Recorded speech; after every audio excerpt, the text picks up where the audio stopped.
शुरू करें। धन्यवाद।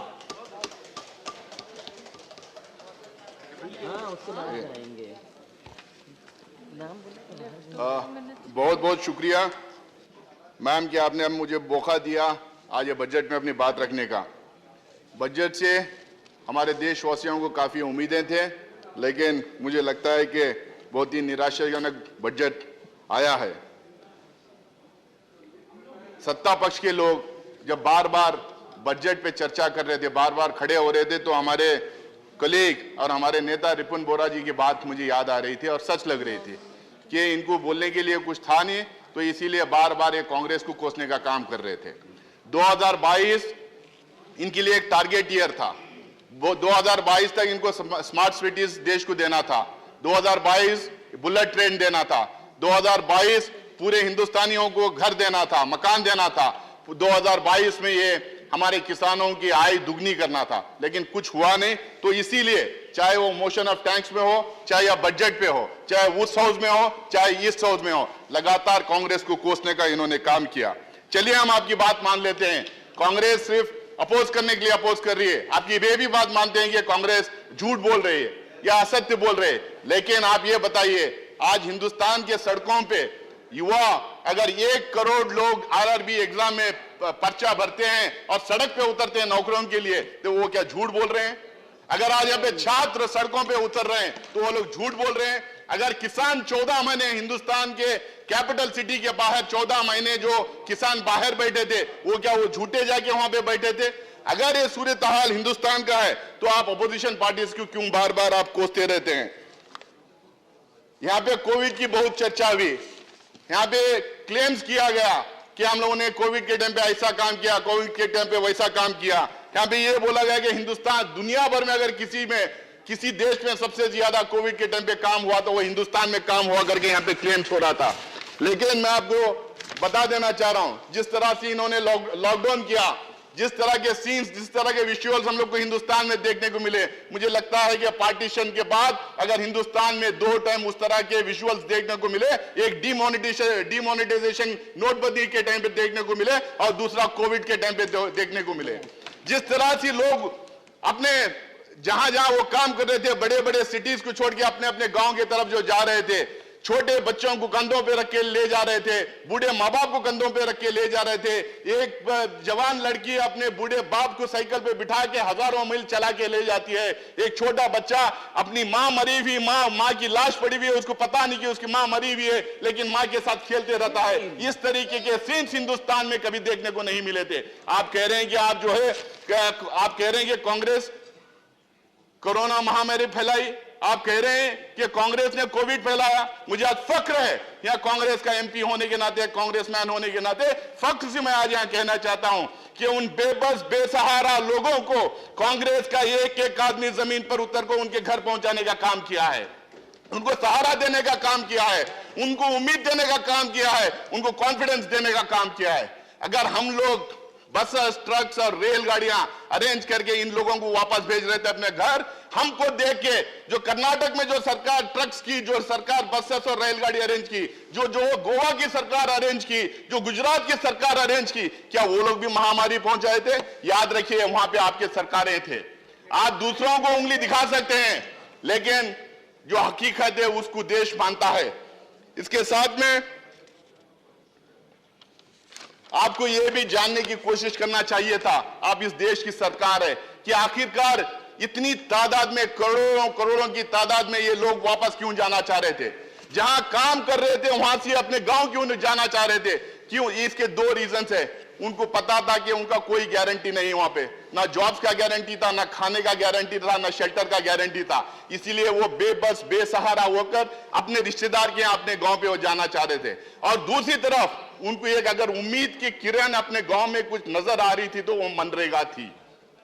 मनरेगा की वजह से वो वापस जाना चाह रहे थे, क्योंकि उनको वहां पे कुछ नौकरी की, कुछ जॉब्स की जो उन्होंने कुछ गारंटी दी थी और वो यूपीए सरकार दी थी। आज प्रधानमंत्री यहाँ पे खड़े होके कह रहे थे कि कोविड महामारी के टाइम पे सरकार बहुत सफल रही। अगर आपकी कहीं कोविड महामारी के टाइम पे थोड़ा बहुत भी अगर सफल रही तो वो सफलता जो बार बार आप जो कहते हैं मनरेगा आपके विफलताओं का स्मारक है, वो विफलताओं का स्मारक जो है आपको साथ देने का काम किया। लेकिन आज आप मनरेगा के साथ क्या कर रहे हैं? आज मनरेगा के साथ आप क्या कर रहे हैं? 2021-22 में आप 35% बजट में कटौती की, उसके बाद आपको 25,000 करोड़ रुपए एक्स्ट्रा देना पड़ा, क्योंकि आपके पास लगातार डिमांड पे डिमांड हिंदुस्तान के कोने कोने से मनरेगा में आ रहा था। वो रिवाइज एस्टिमेट में 98,000 करोड़ हुए। अब 22-23 के इस साल के बजट में आपने क्या किया? आप फिर उसमें कटौती करके 73,000 करोड़ आपने किया, 98,000 करोड़ से, और उसमें 13,000 करोड़ पेंडिंग बिल है। इसका मतलब है अब मात्र 60,000 करोड़ रुपए मनरेगा को आपने रखा है, उसमें कटौती आपने किया है। हमने कोरोना के टाइम पे बोला कि गरीब लोग हैं, उनके पास पैसा नहीं है, उनके पास जॉब्स नहीं है, उनके पास खरीदारी करने के लिए उनके पॉकेट में कुछ पैसा डालिए करके। आपने यहां खड़े होकर कहते हैं कि दुनिया भर में सबसे सफल मैनेजमेंट अगर किसी का था तो हिंदुस्तान की सरकार का। अरे भाई, आप थोड़ा देख तो लीजिए ग्लोबली क्या हो रहा था। ग्लोबल सिचुएशन आप देख लीजिए। अमेरिका में डायरेक्ट मनी ट्रांसफर किया गया था, फ्रांस में किया गया था, कनाडा में किया गया था, यहां तक श्रीलंका और बांग्लादेश में भी डायरेक्ट मनी ट्रांसफर किया गया था। अब आपको गरीब लोगों को पैसे देने के लिए आपके पास पैसे नहीं है, लेकिन 7.5 लाख करोड़ रुपए आपने पूंजीपति दोस्तों के माफ करने के लिए आपके पास पैसे होते हैं। अब 3 ऐसी महामारी के टाइम पे जब गरीब इस महामारी से जूझ रहा था, अब 3 करोड़ गरीब लोगों के 3 करोड़ गरीब लोगों के जो कार्ड्स हैं, वो रेशन कार्ड को आप रद्द करने का आप काम करते हैं, ताकि उनको खाना भी ना मिले, उनको जो है पीडीएस से कुछ उनको सुविधाएं भी ना मिले।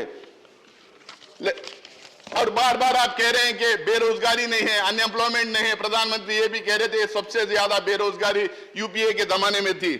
आज का दिन, आज सुबह में मैं देख के आ रहा हूं 7.5% जो है बेरोजगारी हिंदुस्तान में है। 2018 में 6.8 थी। जब हम लोग 2014 में सरकार से बाहर है 5.60 थी। क्या 5.60 है या 7.1 है? ये प्रधानमंत्री को हम लोगों को बताना पड़ेगा। प्रधानमंत्री ने कहा, बहुत सारे लोग यहाँ पे खड़े हुए लगातार कह रहे हैं कि हम लोगों ने बहुत सारे नौकरियां क्रिएट किए, नौकरियां दिए। मैं बहुत कोशिश करके रिसर्च करके ढूंढने की कोशिश किया मैम कि कौन कौन सेक्टर में इन्होंने नौकरियां दिया, किस किस सेक्टर में इन्होंने नौकरियां क्रिएट किया, हमारे युवाओं को कहां नौकरियां इन्होंने दी। मुझे कुछ बहुत रिसर्च करने के बाद थोड़ा बहुत मिला के थोड़ा बहुत इन्होंने काम किया, कुछ नौकरियां इन्होंने दी। एक नया सेक्टर इन्होंने खोला है। वो सेक्टर का नाम क्या है? वो सेक्टर का नाम है विजिलेंटे सेक्टर। इसके अलग अलग डिपार्टमेंट्स हैं। और डिपार्टमेंट्स क्या है? काउ विजिलेंटे डिपार्टमेंट, लव जिहाद vigilante department, new year disruption vigilante department, Valentine's day disruption department, anti conversion vigilante department. अब लेटेस्ट हिजाब विजिलेंटे डिपार्टमेंट भी चल रहा है। यहां पे इन्होंने युवा लोगों को लगा रखा है। अब मैं कहना चाहूंगा हिजाब जो है उनका कॉन्स्टिट्यूशनल राइट है। इस देश में कौन लड़की क्या पहनेगी, क्या खाएगी, किसके साथ फिरेगी, कोई उसको टोका चीनी नहीं कर सकता। जिस तरह मुस्लिम लड़कियां हिजाब पहन के जाते हैं, उसी तरह से मेरे हिंदू माँ बहनें भी घूंघट पहन के जाते हैं। अगर उनके घूंघट पे आंचल आएगी तो हम लोग उसी तरह लड़ेंगे जिस तरह आप लड़ रहे हैं। और इस साथ में ये लोग डिजिटलाइजेशन की बहुत बात की है। इनके डिजिटलाइजेशन में इन्होंने ये विजिलेंटे डिपार्टमेंट को भी काफी डिजिटलाइज किया है। एप्स तैयार करने के लिए इनके लड़कों को छोड़े हैं। उसमें सुल्ली भाई एप्स और बुल्ली भाई एप्स के जैसे एप्स जो क्रिएशन होते हैं। फेक न्यूज फैक्ट्री में कई लोग काम कर रहे हैं। ट्रोल आर्मी में कई लोग काम कर रहे हैं कि आजकल हिस्ट्री रीराइटिंग के प्रोजेक्ट्स भी दिए जा रहे हैं। यहाँ पे इन्होंने युवा लोगों को लगा रखा है ताकि देश के युवाओं का ध्यान ना भटके और यहाँ पे जो हलम वो नौकरियां की मांग ना करें।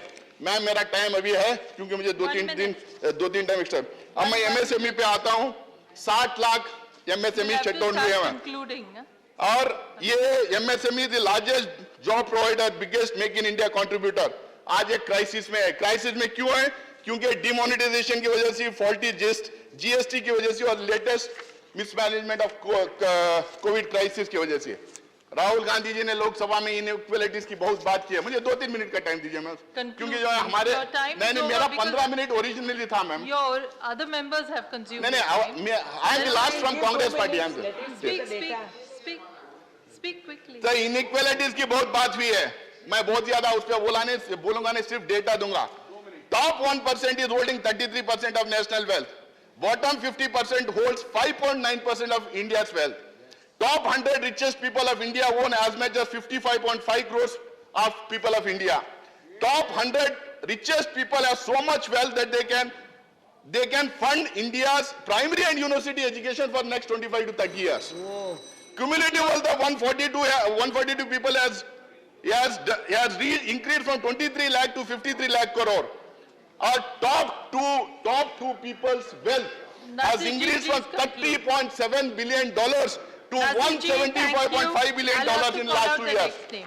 Shame. नहीं, मेरा अभी No, you don't have time. You can see नहीं, you are I already was by given this 15 one. minutes. I'll Time is have still to call left out the there. next Time is name. still left. Please do. Give him 2 That's minutes. true, sir. sir, but the time has been already 2 consumed by the minutes, earlier madam, 2 members. minutes, Hurry 2 up. minutes. मैं सीधा नहीं, बहुत सारा है, मैं बहुत सारा बात करना चाह रहा था, लेकिन मैं सीधा किसानों पे आऊंगा। कल प्रधानमंत्री यहाँ पे खड़े होके 2 दिन पहले खड़े Sorry, होके thank किसान you, के बारे में thank कहा कि you. किसान ने इस देश के लिए बहुत काम Nazir ji, किया है, thank लेकिन you. I आपने will किसान have to के call लिए out क्या the next किया? speaker. आपने किसान को गाली देने का काम किया है, Abdul उनकी Wahab जमीन ji. छीनने का काम किया है, उनको ट्रकों के नीचे कुछ